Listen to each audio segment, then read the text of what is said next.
Hey everyone, this is me, the Undead Viking, and this is Spring and Autumn Story of China. I don't have a game box because I only have this prototype that I'm going to be showing you here in just a few minutes. This is a 4X game based on the history of China, and it is about each person taking over a kingdom in China, and you are all vying to become the next emperor of China. Now, this is a game that is designed by Scott Demers and is being published by Mr. B Games. As just a disclaimer or whatever, in the spirit of candor, I am friends with Scott and I am friends with the publisher as well. So if you want to add that into whatever, as far as the value of this review, feel free to do so. They knew I'd like this game. This game was something right up my alley. It is a 4X game that has true 4X, and it has a fantastic historical viewpoint. And I had played Scott's earlier designs, which I really, really loved as well. So this was like a no-brainer for me. I knew I was going to like it, and they knew it. Anyway, that being said, this is a game that... when I say true 4X, all of the X's are definitely at play. There's expansion, you exploit, you explore, and you are definitely going to exterminate. You are going to have units of your army doing battle with barbarian tribes, with neutral kingdoms, and of course other players. And it is something, it's kind of a small little area. I mean, even though it is China, it's a big area, but like there's only room for one of you to come out on top. I'm going to dive into the rules here a little bit. I'm going to try to keep it light and kind of above board, but I know me, I will dive in and I'll do a little bit more. But one of the things I want to talk about how the game is played before I show you how the game is played is that this is a game that is going to look like there's a ton of stuff going on. But once you play around and you figure out what's going on and how the process is and how you take your different actions and how you supply those actions, once you grok that, the game really is quite simple. The intricacy of the game comes from playing with the other players at the table and trying to outwit and outduel them on the board and with everything else that's going on as far as the world events, as far as the different philosophies, as far as, well, everything that's going on. So let me show you just a brief overview of the rules of Spring and Autumn Story of China, and then we'll come back here and I'll give you my final thoughts. Alright, so this is Spring and Autumn Story of China, and as I said, I'm not going to do a really deep dive, hey, here's every single rule in the game type of overview here. I just want to give you a feel for how this game will work as far as the process of the turns, the actions you can take, and of course, since it is a 4X game, that means that there's extermination going on, how combat will work as well. If you want to read more about the game and how the game is played and a deeper dive into the rules, I invite you to go ahead and check out the Kickstarter page. The link will be below, and you can go ahead and take a deeper dive there. Alright, so as I said, Spring and Autumn Story of China is the idea that each of the players, and this I set it up for 5 players here, and mind you, this is a prototype, so just keep that in mind as I show you this. Each of the 5 players is vying to become the next emperor of China. The way they do that is that they're going to want to achieve objectives. There are public objectives over here, and there are going to be private objectives that they're going to be dealt, and they're going to have a hand of here. I'll get more into objectives when I talk about how the game ends, but just keep that in mind. This isn't a game where you have to exterminate everybody else to be able to win. You just have to trigger the end game scenario and then prove yourself as being the best possible player. There's a couple of cool things that are going to go on in this game. There are basically 3 types of resources. There is knowledge, there is honor, and there is coins or commerce. Each of these have their own distinct uses. Knowledge is going to be used to improve your philosophies and kind of also like get cool little powers, like the philosophy cards you can see there, some up there in the little market there. You will be using honor for a lot of different things. You'll be using them for bidding mechanisms, and having honor is going to be important because when world events happen, you're going to want to have honor available to you, so you are going to be able to take advantage of those world events. More about world events in a little bit. And finally, commerce. Money is just kind of a catch-all type of thing. You're going to be using it to supply, you're going to be using it to take different actions, and it's always going to be important, right? Money fuels the world, so to speak. All right, so each person starts with their own little separate area of the world. They start with one little infantry, one little junk. I'm not going to go through the process of like building up a giant army to have a battle here or anything like that, but just keep in mind everybody just starts off equal footing, and then what they do from there is up to you. Each player is going to get a player board, like right here. Your player board is going to have your action cubes over here. I've set one up down here, but I just wanted you to be able to see this. They're going to have their action cubes here, and then this is also your tech tree over here. As you learn different technologies, you'll unlock these on the board, and I'll dive more into that in a little bit. But when I get into the actual like you're using your academies, there's lots of different buildings that you person has, like, and academies are going to be used to have your scholars learn about these different technologies, so you can open those up. Then this is also going to be the main board you're going to use to process your turns. Beginning of each turn, you're going to have a bid. Everybody who has honor and like honor tokens are just going to be, and again, this is a prototype. I don't know if this is what they're going to look like in the game, but you have honor tokens. You do a blind bid where everybody puts their hand in the middle like this. They reveal how many honor tokens they have.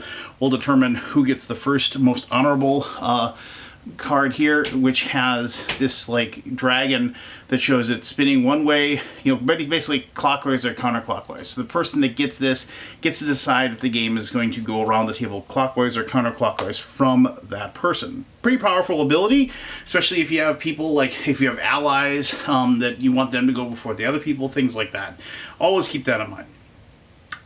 Once it is your turn, what you're going to do is to take actions. You're going to take action cubes off of these little powers that you have. You have honor, you have research, you have train, and you have build.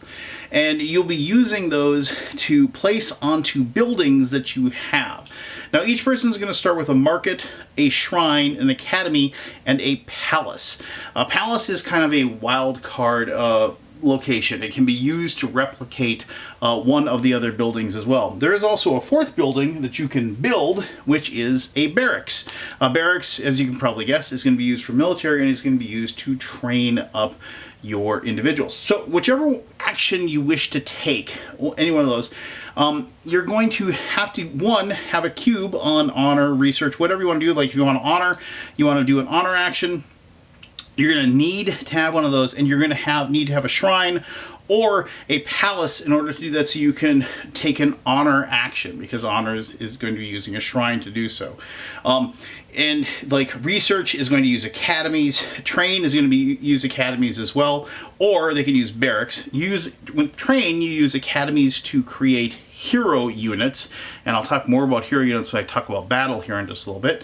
Or you're going to use academies, as I said, to research your advancements. You will also, if you're using build, you have to be able to go ahead, like, so if you're building something, like you didn't have a barracks, when you build, you'll place, you have to have a build cube available, so that you can place a unit out, place the thing you want to build out there, like so, to denote that it is being built. You also put your action cubes onto these locations to show that they've been used once already.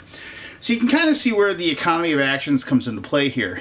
Not only do you need the cubes on your board, but you also need the buildings to represent what like the actions that you want to do as well.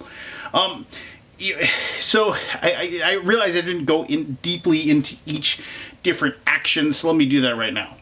So let's kind of take a step backwards, and let's say we're going to do that build action again. Let's start with the build action first. So when you do a build action, you have to have an empty spot for that particular building to be built. Please notice that palaces will never take up a location, and you can actually use a build action to move your palace to another location if you take it over. If later on in the game I like moved some units into this location and I took it over with a little marker there, and I wanted to move my palace to that spot, I could do so with a build action. You'll notice that there's locations like here and here and here, like those actions. Those denote how many different buildings you can place into those locations. You can see that like there's this like the green lands of verdant fields or whatever, the easily to build up your buildings in those. You'll notice that these mountainous regions, they have locations like these, which are mines. You can't build anything on a mine location until you actually get an advancement of mining, which then allows you to build anything you want onto those locations once you are in those mountainous regions. But anyway, getting back to what I was saying, let's say you want to build, like you're going to do a build action. Then once you take the cube off, you figure out what you want to build. Like I said, if you're going to build a barracks, and you place the cube on there to show that you are processing a build. Now sometimes you're going to be doing things like if you are building a shrine, like let's say I didn't want to build that and I wanted to build a shrine instead. Because, if you double up on buildings, obviously not only are you going to have more availability to do those actions, but also you get bonuses for having more of each type of building, so to speak. But when you build a shrine, you actually get to take one of these particular these philosophies and place those into your philosophy abilities, so you can be able to use the powers that are unlocked with those philosophies. And I should mention that if you ever do take a philosophy, you immediately take one off and then put one onto that spot as well. Alright, so that's how you build stuff. Just for purpose of this, since I wanted to show you how the training action works, let's go ahead and take a barracks like I was going to do in the first place. Let's go ahead and place, let's say we built a barracks. Now we're going to do a train action. Now as I said, a train action will either use a barracks or they'll use an academy. If you use an academy, that's when you get to hire and build up a hero unit, which, and place those in. And I understand it might be tough to tell, but this is a hero unit, kind of a guy with a sword there looking all tough like so. And then you use the academy with your train action. You take the cube off again, you place that on the academy to show that you're using that particular building, and then you're going to go ahead and train up your hero for doing so. If you're training up any other kind of unit, and there are cavalry, there are bowmen, there are infantry, if you're training any other type of unit, you count how many active barracks you have. And this is where having more than one particular building in a certain area is helpful. So like if you had 2 barracks or more than just that one, you only have to activate one, but you're going to get the bonus for having both barracks. If you count the number 1 and you get to place 1 unit of what type from their pool in the area. So if you have more, obviously if you had 2 barracks, you could place like 2 infantry in there if you wanted instead of just 1. And again, you'd place the cube onto that location to go ahead and show that you're using that particular barracks. Now, different types of units will have different types of abilities, and when it comes to combat, once again, I'll talk more about that. But having a wide range of different types of units is always going to be helpful when it comes to combating your enemies. All right, so let's talk about honor, and I'm going to remove this again, and I'm going to replace that barracks with another shrine. Let's say we built that shrine. When you use an honor action, you will place one of your cubes here, and you'll place it onto one of your shrines, and then you'll get honor tokens equal to the number of shrines that you have in that area when you activate it. Now remember, you can always use your palace as a wild card for those things as well. But in this case, we'd have 2 shrines in that spot, so we get it, and then we'd be able to take 2 honor tokens from the supply and go ahead and place that. Now honor tokens, they just represent, like when you honor at a shrine, you're considered to be honoring your ancestors, and it is your public persona, and also according to the rules, it's how the universe reflects on you as well, like how good of a person you are. And so honor tokens kind of have a wide scope as far as their influence that you're going to be having on the rest of the game. Finally, we have what is called research, and we're going to be using the academy for that spot as well. When you go and you research at an academy, you're going to be able to collect knowledge tokens. And I'm just reach over here and grab these. Knowledge tokens are important because they allow us to unlock the powers that are on the player boards. And these are the bonuses that are on this side here are level 1 advancements, and they are considered to be cost 1 on knowledge token to purchase, and the ones that are over here are considered like advanced, and then you need 3 knowledge tokens to unlock. And I'm not going to dive into each and every one of these abilities, but a lot of them have to do with like you have to, well, first of all, you have to have 1 on this side over here before you can go over and get the advanced ones over on the other side. So that's important to notice as well. But like a lot of these, they have these little unlock symbols. It might be tough for you to see, but a lot of these have these little unlock symbols. And as you do that, that unlocks your ability to have a second cube like on your board. Like, so if you unlock under mysticism, like if you get this one right here, it says unlock the second honor cube during upkeep, and so you'd be able to have 2 cubes. You'd be able to take 2 honor actions on your board, like so. And so this is kind of the leveling up that you'll do in the game, and also the expand of the 4 X's. You will be doing the expanding thing. Alright, so there is one last action you can take, and that is taking a supply action. You have to have cubes within the supply area to do this. Supply works one of 2 ways. You can either activate a market, in which case then you can get commerce tokens, coins, to be able to be used for different purposes at a later time. Commerce tokens, money moves the world, right? So they're kind of a wild card, like as far as the resource goes, where you can exchange them to do the same action as you would with a cube. For example, you can exchange 3 coins for 1 knowledge token, if you will, to aid in your research into the advancements that you want your nation to have. But more importantly, what you will use for the supply tokens is that you will use them to activate areas of the board, which will allow you to move the units of that spot to adjacent spots. So in this case, let's say like I have this warrior, I have an infantryman, I have a hero, and I have this my ship, this junk. And what I can do is I can say I can move them. I don't have to move them to the same spot either. So like let's say I could move this infantry over here, so I'd be able to take this over once the turn is done. I'm going to move my hero here to support this, and let's say I wanted to move my ship, like down the river. So. Each unit has a different level of movement capability that they have. Infantries and archers have a supply unit of 1. Cavalry and heroes can go to 2. And junks, the ships, have no limit. The interesting thing about the ships as well is that they can create bridges to other areas that allow your things to move. And if you've played a lot of like maybe old school war games, this will be a little more evident for you. So if you did activate the supply of this action here, and you had your ships like so, you could take let's move this infantryman back to that location. You could say he's going to ride this ship, and he's going to go like this, and end up in that location using that kind of like bridge of ships to get to that spot.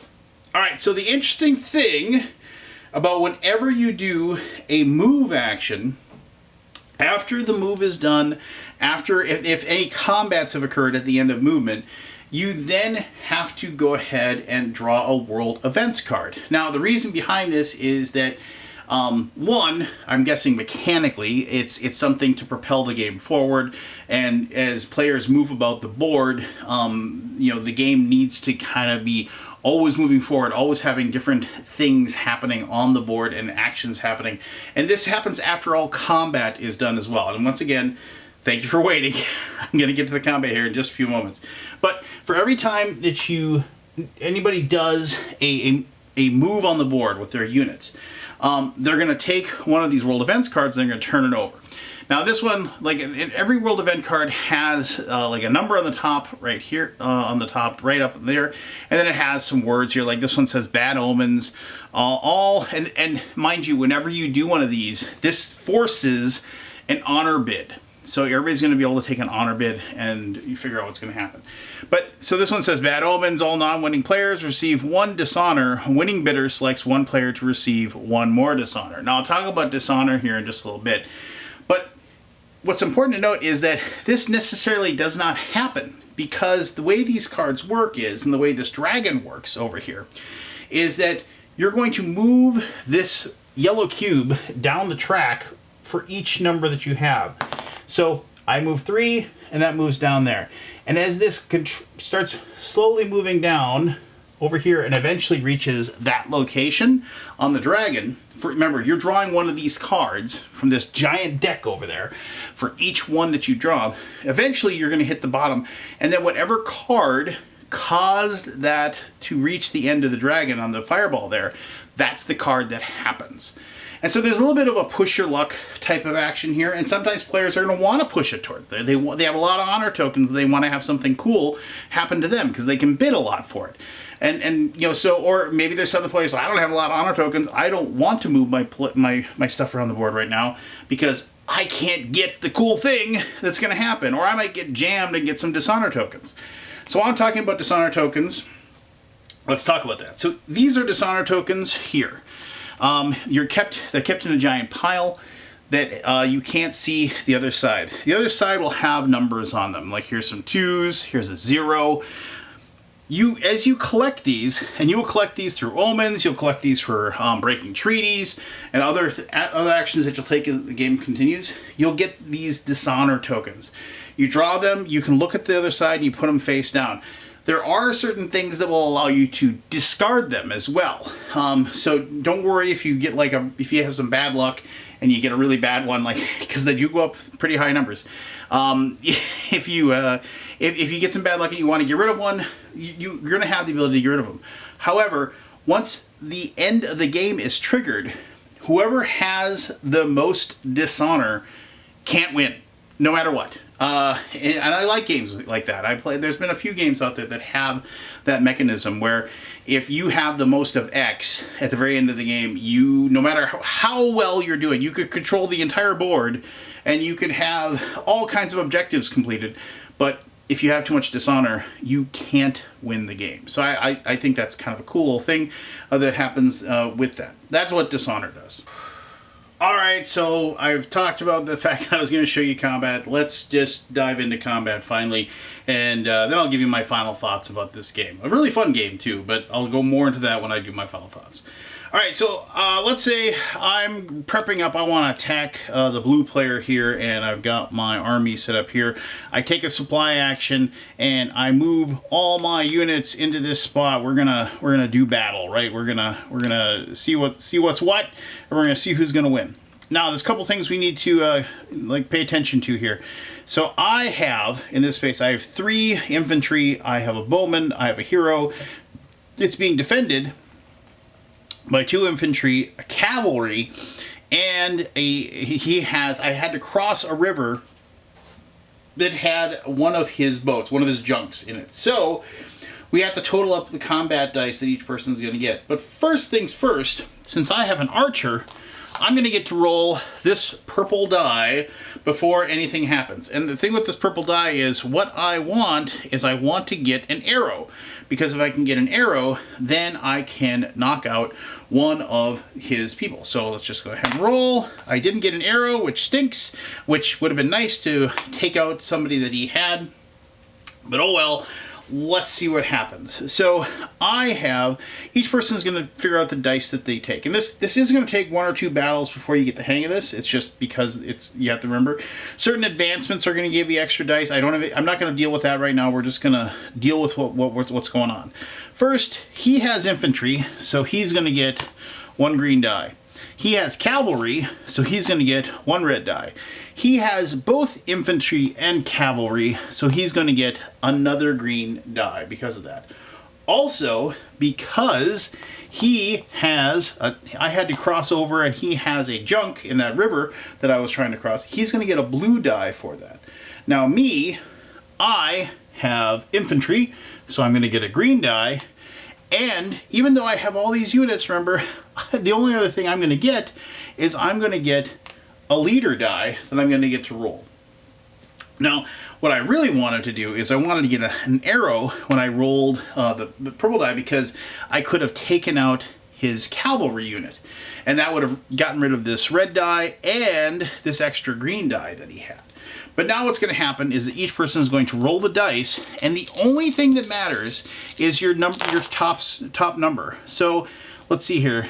He got a 5 on his blue die, and then he got a 4 and a bunch of others. So he has a 5 right there. So my hope here is that I'm going to roll this green die first, see what I get here. Well, 1, but that isn't going to help me. I'm going to lose. And when you lose, what happens is you have to remove one of your units from play. But let's just, and so like, you know, like I would remove that. But let's pretend that that didn't happen. And let's say I rolled a 3. No, actually, let me see. I'm gonna cheat some more, and I'm gonna find the perfect situation here. Let's say I rolled a 4. All right. So since I rolled a 4 and I get to roll this leader die, what happens with the leader die is that if you can manage to get, and it might be tough to see this, there is a result that has 2 pluses on it. That's going to add 2 to my total attack. So let's see if I get lucky here. Nope. I got bupkis. I got nothing. So that would actually cause me to lose one of my units. But if I actually had gotten that bonus of 2, like so, then even though he got a better score and he rolled all those dice compared to me, he would then lose one of his units. So let's just say that happened. So let's say, and he's smart, he just removes one of his infantry. And so then we go ahead and do it again. And we go back and forth like that. Now, at the end of each round of combat, what you will do is both players have the option to withdraw from combat. If the attacker withdraws, they go back to the place that they started from. If the defender withdraws, they have to go to a place that they can safely escape to. Sometimes it might be possible that defenders won't have the option to do so. But, you know, just that hasn't happened a lot, but it can happen. It definitely can happen where they have no route of escape.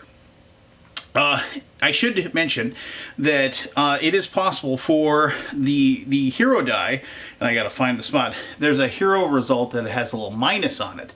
And when that happens, what happens is your hero actually dies in battle and you remove the token from it. So that you can lose that massive advantage as possible.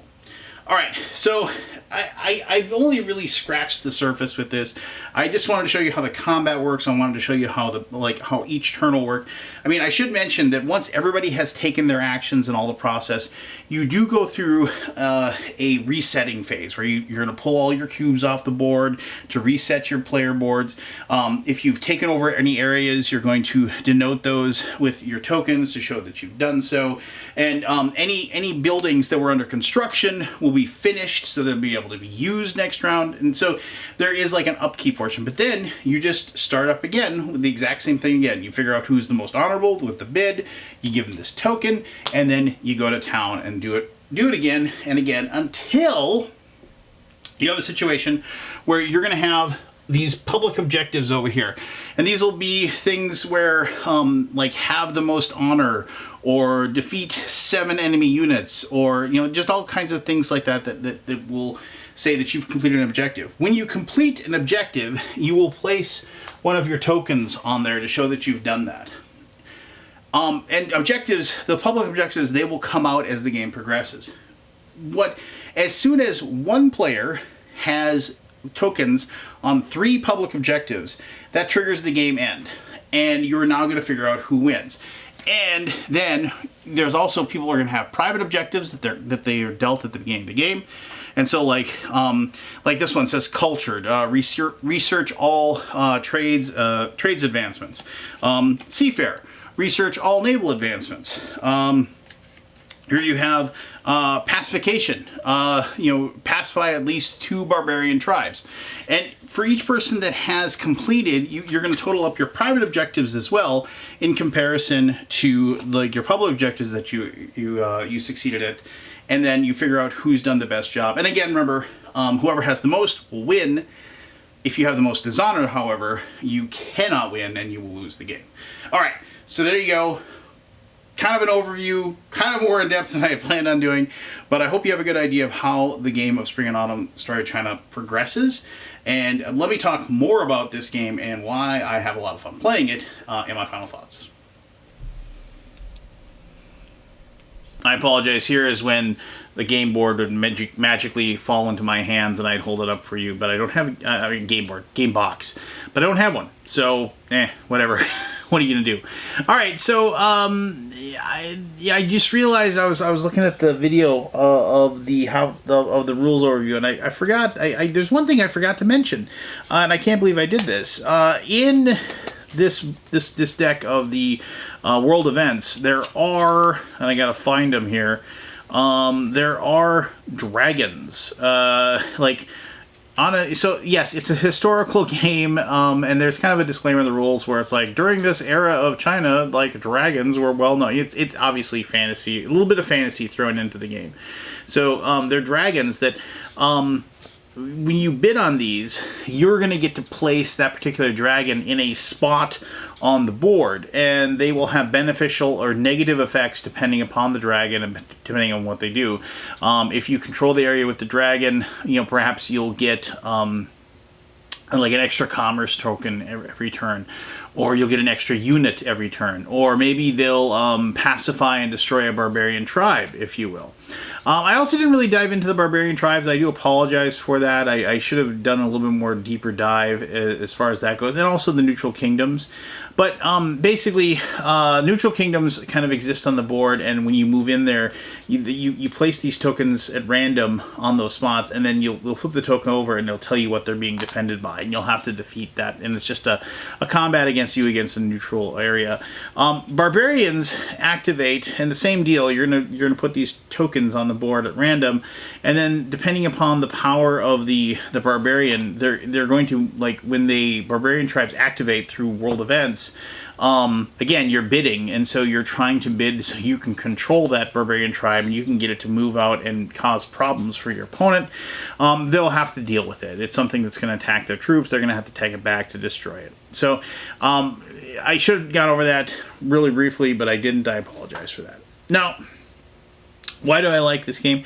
I mean, for one, this is one of those games that if I can get 5 people to sit down and play it, and we all, as I said before, like, you grok how the turns go and how they roll.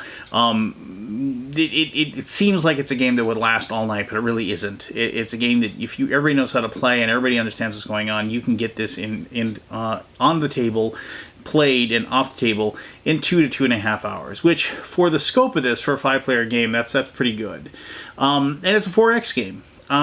There's lots of different 4X games out there that are really, really fantastic, but obviously they play over a long period of time. I mean, we're talking about your Eclipses, or we're talking about Twilight Imperium. And it seems to me that, like most 4X games out there, like the 2 I just mentioned, they just seem to be space. It's always about and I understand that outer space is a cool place, and I like my space 4X games. I really, really do. But it's nice to play a game that is 4X, that is more civilization, if you will, instead of outer space technology and what have you. So that's something I dig about it as well. I really, really enjoy the fact that this game, I thought the combat system was very elegant, and I don't throw that term around loosely. The fact that, like, it isn't just, okay, you roll a big giant bucket full of dice and how many 5s and 6s you get, and then count up the hits and see what happens, kind of thing. The fact that, like, only 1 die matters, right? And then I should mention that, like, certain dice, whatever, it is more common for them to roll higher than other dice. And that's why the different color dice are more important, why red dice are better than green dice, and so on and so forth. And why archers are really important. The fact that you can just pick somebody and just remove them from the board automatically, and then and something that detrimental will take away so much power from a thing. And being able and having the knowledge to stack up and have more of each unit if at all possible, so you can maintain a statistical superior advantage. Is a very important thing. I do the junks thing with being able to make little land bridges with your ships. It was a nice nod to a lot of those old school games that I used to play, and I really enjoyed that. Now, I mean, a lot of people are like, "Oh, that seems totally overpowered," but it really isn't. It's tough to build that many ships that are actually going to help you out in those ways, and most other players, if they see you building a bunch of ships to do just that, they're going to prevent you. I mean, they're eventually just going to attack your ships and take care of it.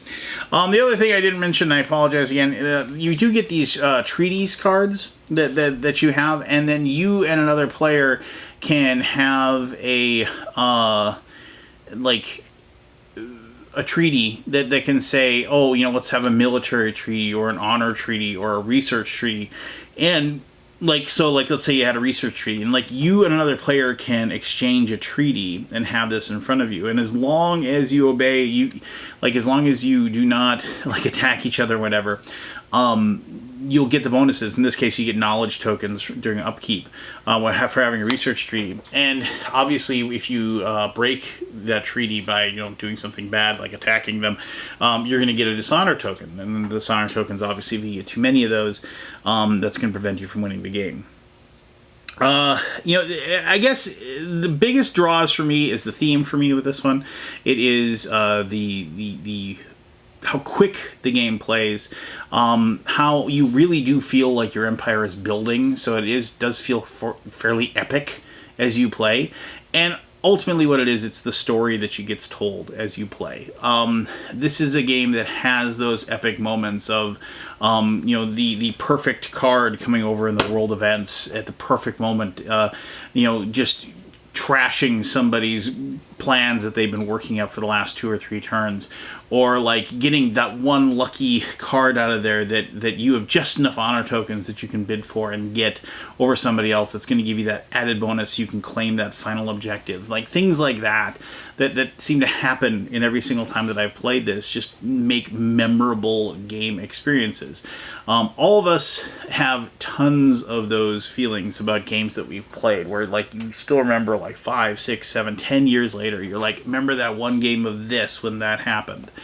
And this one creates those a lot. And ultimately, I played tons of games, and games are good, bad, otherwise. And most games I play are good. They're fun. But most games I kind of immediately forget about playing. And it seems to me that the sessions of this aren't being forgotten. And I guess that's probably my highest praise that I can give it. It is fun from top to bottom. It is just the right weight, and it doesn't it doesn't bog itself down with extra superfluous nonsense, if you will. It's just a fantastic game. So if you like Civ games, if you like 4X games, if you like this type of theme, I think you're gonna really want to check this one out. So there you go. If you have any questions about Spring and Autumn, Story of China, by all means, post those, ask those, do whatever. I'll answer those to the best of my ability. As always, I'm the Undead Viking. Thank you very much for taking the time to watch this video. Hit the old like, subscribe, that whole doodad stuff if you want to punch the algorithm or whatever. Don't you just love that? Everybody's like, work that algorithm, twiddle with the algorithm. I don't even know what that does or what that means. I've been doing this for 15 years, and whatever. Do what you will. Take care of yourself, and until next time, just be the best version of you possibly can be.